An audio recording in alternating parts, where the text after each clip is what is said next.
Hello mga madiskarte, nagke-crave ka ba sa lumpia pero wala kang pambiling karne?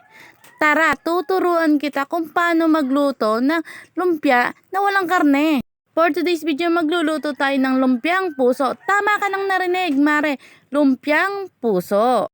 Siyempre bago tayo magluto ng lumpiang puso, ay magtatadtad muna ako ng puso ng saging. At yan ay ibababad natin sa tubig. Hindi ko nga lang na-film pero yan ay binabad ko sa tubig na may isin at piniga ko. At ayan, naghiwa na nga ako ng sibuyas at bawang. Pinino ko lang ng ganyan. Ayan, pagkagayad ko ng sibuyas at bawang, ayan, igigisa naman natin ang ating puso ng saging. Ang ginisa ko na nga ang bawang at sibuyas, pinagsabay ko na nga sila para hindi sila mag-away. At ayan, naglagay na nga ako ng puso ng saging na tinadtad ko na at piniga ko na din. Igigisa na nga lang natin ang ating puso ng saging hanggang sa ito'y lumambot. At wag na nga natin kakalimutan ng ating pampalasa. Ayan, naglagay lang ako ng pork cubes at saka asin at paminta. Dagdag pampalasa sa ating lumpiang puso. Haluin na nga lang natin to hanggang sa matunaw yung pork cubes. At wag na natin lalagyan to ng tubig dahil ang puso ng saging ay nagtutubig. Kaya yan na ang maglalabog sa kanya. At ayan nga, nagtubig na.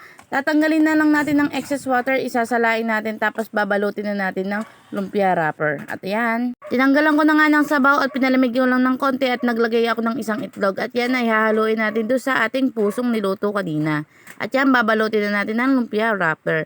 Tinanggalan ko nga lang na magkabilang gilid yung wrapper. Mabilis nating maibalot ang lumpiang puso natin. At kung nakarating nga sa video na to, paki-share and like naman ang aking videos. At paki-comment mo na lang din kung taga saan ka at anong oras mo ito napanood. At ayan, ganyan ang pagbabalot ng ating lumpiang puso. Para hindi tayo masyadong hassle yan, ganyan lang ang gagawin nyo sa wrapper. Tanggalin na ng magkabilang gilid. Tapos yan, ang pinangpahid ko nga lang ay tubig lang. At yan na ang nagawa ko. Bali marami pa nga ako natirang mga puso at yan hindi ko na naibalot dahil wala na akong wrapper.